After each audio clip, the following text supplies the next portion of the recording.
j'ai accompagné donc mon mari qui avait un cancer du côlon, donc pendant 5 années, avec des phases plus ou moins, je dirais, difficiles, mais plus particulièrement les deux dernières années.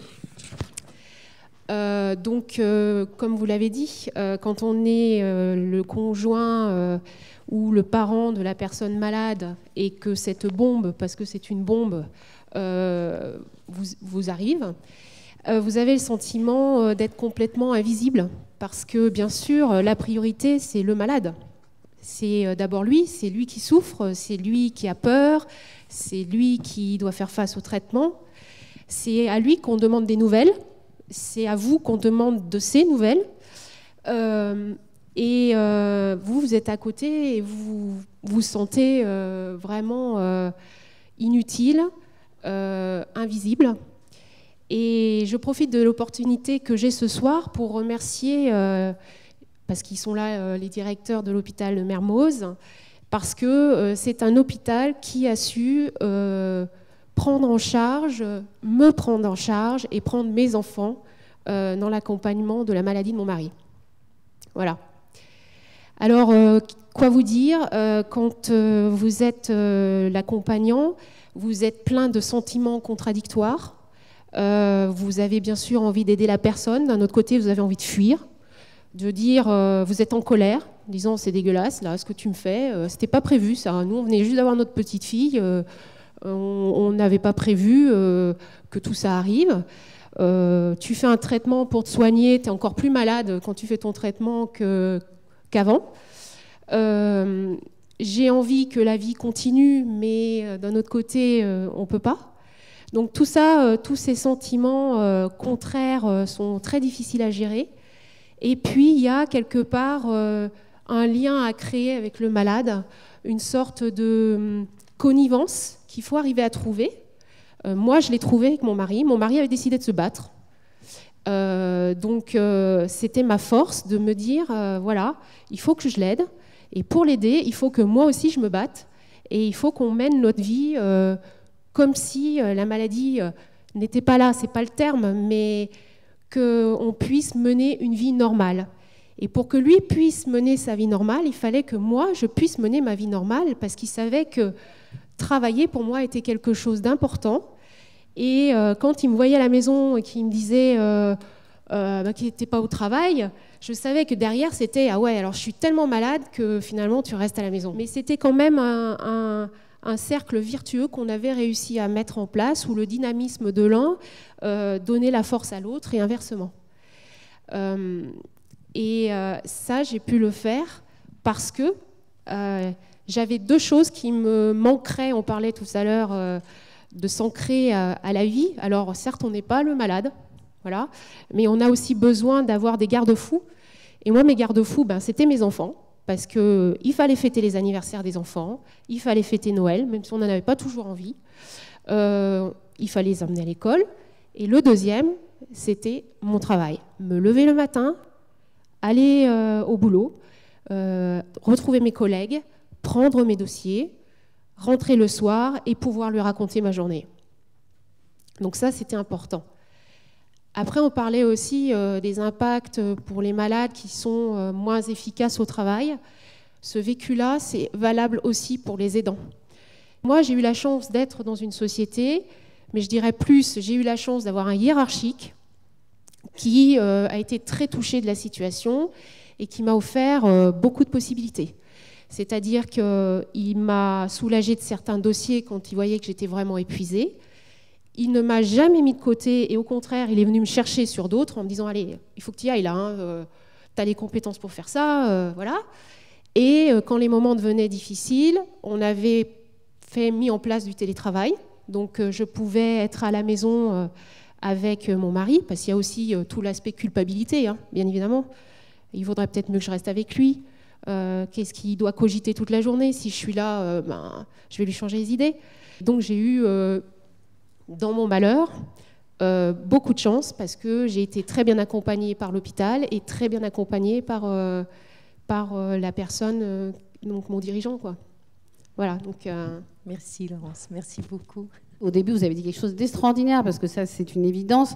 C'est on se sent seul parce qu'on prend des nouvelles, et c'est normal, de la personne malade, mais jamais de nous, et nous, on souffre.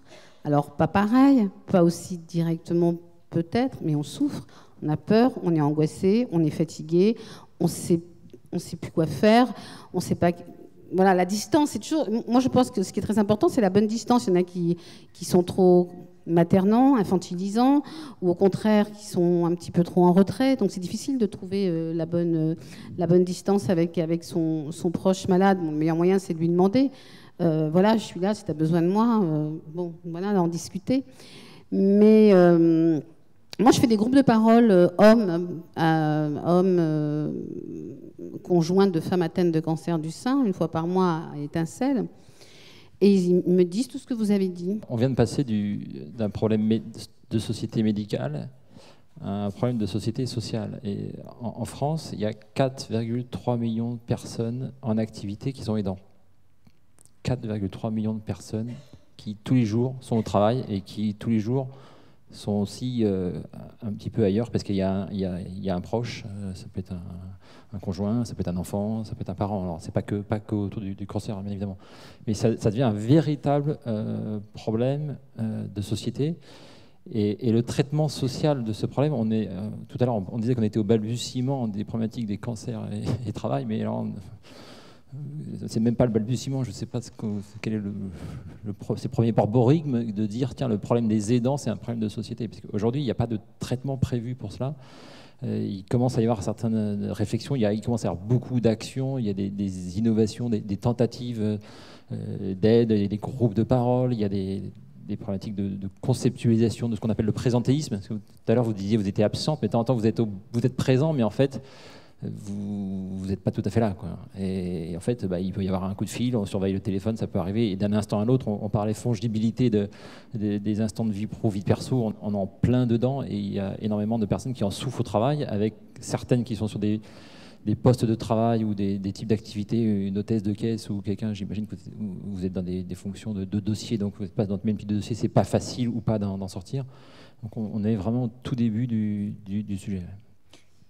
Et je voudrais aussi rajouter un aspect que j'ai oublié. Quand vous avez votre conjoint qui tombe malade et que vous avez des enfants en bas âge, le travail, il y a aussi l'angoisse de le perdre.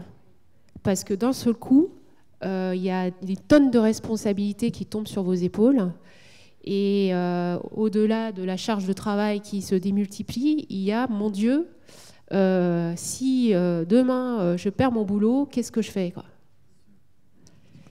Qu'est-ce qu'on fait? Et c'est vrai que si en face, on a quelqu'un qui vous rassure en vous disant « t'inquiète pas, on sait par où tu passes, on va soulager, on va faire en sorte que ça se passe bien », eh ben, c'est déjà un gros poids de moins, quoi.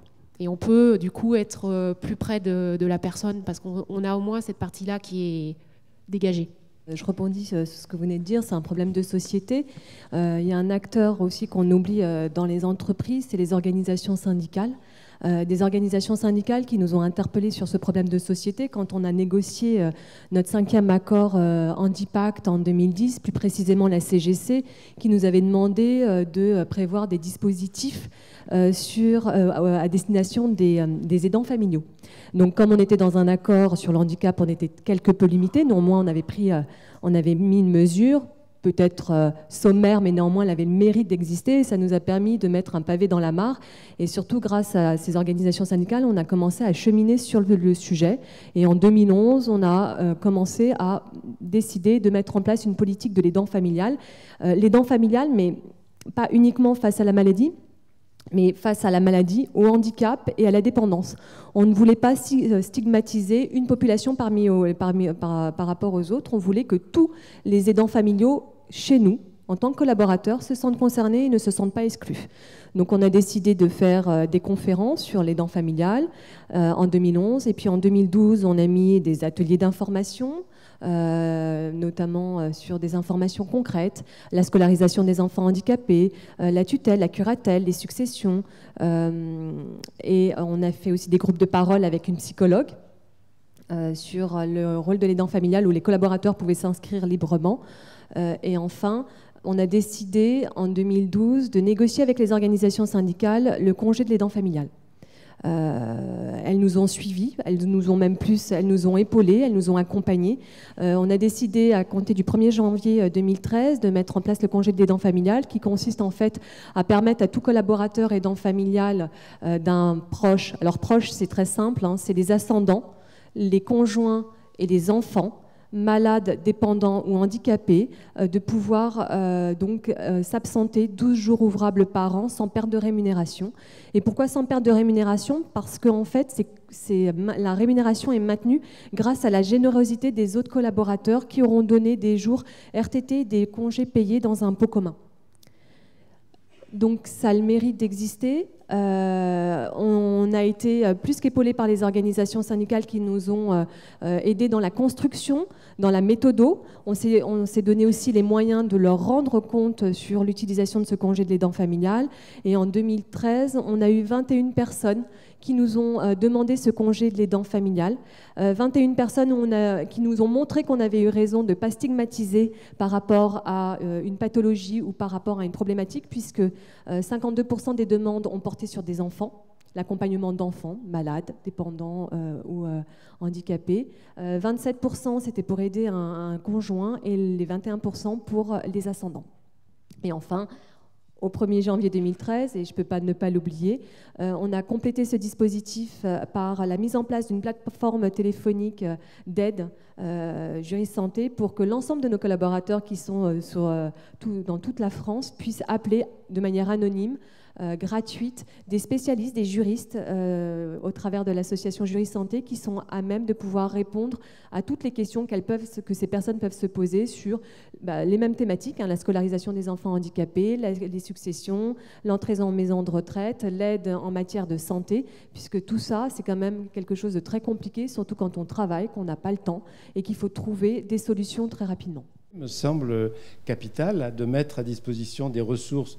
Alors, par téléphone anonyme, je pense que c'est absolument capital de garder l'anonymat et de permettre aux gens de mobiliser leurs ressources. Parce que là aussi, ce que j'ai rencontré dans mes enquêtes, c'est que compte tenu de la complexité du système de protection sociale, souvent on m'a dit qu'il faut avoir un diplôme pour arriver à comprendre quel est le système qu'on va pouvoir solliciter. Les aidants, ils sont aidés par des cercles de solidarité proches, professionnels, etc.